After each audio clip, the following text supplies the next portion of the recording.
И до вчера бяхме себе си, но не и днес, след толкова войни. И само мога да гледам как светът гори. И вече знам, че нищо не боли. Останах там, но избягах отпреди. И остава да гледам как светът гори. Те ми казаха не, аз им казах да. Те нямат сърце, аз нямам душа. Те нямат криле, аз имам крила.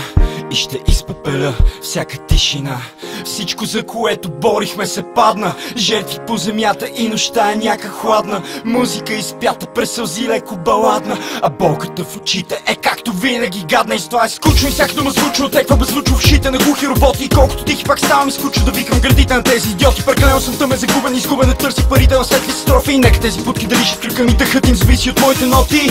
Казаха ми, че водя войни и че за това ме боли, вместо просто да се отпусна. Но предпочитам да лазя в реки от собствената си кръв, преди просто да заеба и да напусна.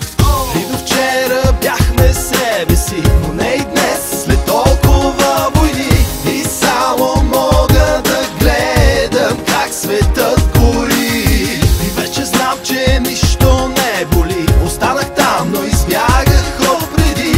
И остава да гледам как светът гори. Светът гори, докато ръцете им са ледени. И само по лицето им виждаш в точни степени.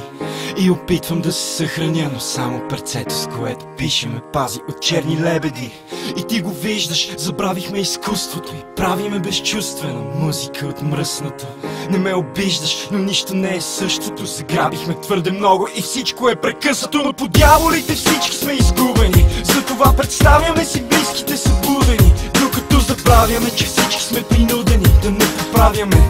А те гледат възбудени. Ако можех да ти обясня как виждам светът и няма перспективи, щеше ти да плюеш в лицето на техните молитви. Виждам кръв и тази кръв е моя. Липсва път, но тази път е твоя.